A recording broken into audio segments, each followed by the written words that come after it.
वैसे तो कहते हैं भगवान ने किसी को गरीब नहीं बनाया है, उन्होंने हर किसी को इतना दिया है कि वो अपना जीवन गुजार सकें, और अगर किसी को जरूरत से कम भी दिया है तो भगवान उसके लिए कुछ न कुछ ऐसी व्यवस्था कर ही देते हैं, उनका जीवन चलता रहता है। हम अक्सर दूसरों की अमीरी देखकर अपनी अमीरी और गरीबी का अंदाजा लगाते हैं। यदि हमारे पास 10 रुपए हों और सामने वाले के पास 100, तो हम अपनी नजरों में गरीब हो जाते हैं और सामने वाला अमीर हो जाता है। हम ये नहीं सोचते कि एक व्यक्ति कितनी मेहनत से रुपए कमाता है, 100 काम कर रहा है, उसकी जरूरतें क्या हैं। हम तो बस दूसरे की दौलत देखते हैं और अपनी राय बना लेते हैं। गौतम बुद्ध की आज की प्रेरणादायक कहानी के माध्यम से आप जानेंगे कि भगवान बुद्ध के अनुसार कौन धनवान और धनवान व्यक्ति होता है। साथ ही आप यह भी समझ जाएंगे कि गौतम बुद्ध हर व्यक्ति को अमीर क्यों कहते थे। गौतम बुद्ध की कहानी आपको बहुत प्रभावित करेगी और बुद्ध की इस प्रेरणादायक कहानी से मिली सीख आपके बहुत काम आएगी। एक बार की बात है, ऐसा हुआ, एक राज्य के राजा ने गौतम बुद्ध को कुछ दिनों के लिए अपने राज्य में आने का निमंत्रण दिया। बुद्ध ने उस राजा का निमंत्रण स्वीकार कर लिया और अपने कुछ शिष्यों के साथ उस राज्य में चले गए। राजा ने बुद्ध से मुलाकात की और उनसे कुछ दिन वहां रहकर अपने राज्य के लोगों की समस्याओं का समाधान करने और उन्हें धार्मिक मार्ग पर चलने की शिक्षा देने का अनुरोध किया। बुद्ध ने राजा की बात मान ली और इस राज्य में 3 दिनों के लिए एक धार्मिक परिषद आयोजित करने का निर्णय लिया। गौतम बुद्ध के आगमन की खबर पूरे राज्य में फैल गई और धार्मिक सभा के पहले ही दिन बहुत से लोग आए। उसी राज्य के चौराहे पर एक भिखारी बैठा रहता था। उसे भी गौतम बुद्ध के आने की खबर थी, लेकिन वह सोचने लगा कि धर्म सभा में जाकर और यहाँ बैठकर उसे क्या मिलेगा। जैसे जैसे लोग आएंगे वे मुझे भिक्षा में कुछ न कुछ अवश्य देंगे। पहले दिन कई लोग आए और इस भिखारी ने अच्छी खासी कमाई की। अगले दिन फिर वही क्रम जारी रहा। भिखारी ने भीख मांगने के साथ साथ यह भी देखा कि धार्मिक सभा में जाते समय लोग उदास और दुखी हो रहे थे और उन्होंने उसे कुछ दिया भी नहीं।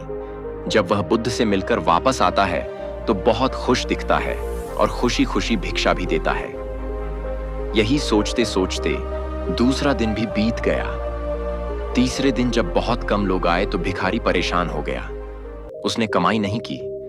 उसने सोचा कि बुद्ध तो सबकी समस्याओं का समाधान दे रहे हैं, तो क्यों ना मैं भी उनके पास जाऊं और अपनी गरीबी दूर करने का उपाय पूछूं। ऐसा सोचकर वह भी धर्म सभा में गया, लेकिन वहां लंबी कतार थी। बड़ी मुश्किल से उनकी बारी आई। बुद्ध के पास पहुंचकर उसने प्रणाम किया और कहा, प्रभु, इस गांव में सभी लोग सुखी हैं और सभी लोग धनवान तथा सुख सुविधा संपन्न हैं। फिर मैं गरीब क्यों हूं? तुम गरीब हो क्योंकि तुम हमेशा दूसरों से मांगते रहते हो, लेकिन कभी किसी को कुछ नहीं देते हो। भगवान बुद्ध ने उस भिखारी को देखा। आपको लगता है कि लोग तुम्हें भीख में बहुत सारा धन देंगे, लेकिन आप किसी को बदले में कुछ भी नहीं देना चाहेंगे। यह सुनकर भिखारी बड़े आश्चर्य से बोला, हे प्रभु, क्या मैं लोगों को कुछ दूंगा? मैं भीख मांगकर ही गुजारा करता हूं। मेरे पास देने को आखिर है क्या?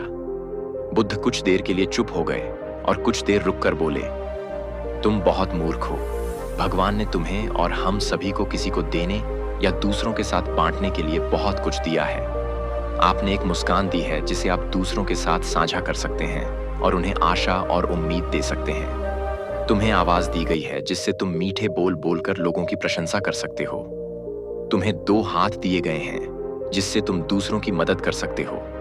तुम्हें एक स्वस्थ शरीर दिया है जिससे तुम भीख मांगने के बजाय कड़ी मेहनत कर सकते हो। जिस व्यक्ति को भगवान ने बिना किसी कमी के ये चीजें दी हैं, वह कभी गरीब नहीं हो सकता। आप सिर्फ अपनी सोच के कारण गरीब हैं। जैसे ही आप इस सोच से बाहर निकलेंगे, आप खुद को दूसरों की तरह अमीर समझने लगेंगे और आपकी जिंदगी भी बेहतर हो जाएगी। दूसरों की खुशी देखकर अपनी तुलना दूसरों से ना करें। भगवान ने सभी को अमीर बनाया है, बस जरूरत है तो अपनी सोच सुधारने की। भगवान बुद्ध की बातें सुनकर मनुष्य को अपने जीवन का मूल्य समझ में आया और वह उनके द्वारा दी गई शिक्षाओं के अनुसार अपना जीवन जीने लगा।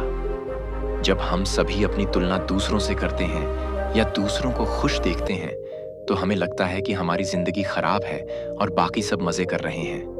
हम अपने जीवन में कभी भी अच्छी चीजों पर ध्यान केंद्रित नहीं करते हैं। हम कभी यह नहीं सोचते कि भगवान ने हमें स्वस्थ शरीर दिया है, जो सबसे कीमती चीज है। आप कितने भी अमीर क्यों ना हो, अगर आपका शरीर उपयोगी नहीं है तो वह पैसा भी किसी काम का नहीं है। और वहीं अगर आप गरीब हैं लेकिन आपका शरीर बिल्कुल स्वस्थ है तो आप अपने आप में एक अमीर व्यक्ति हैं।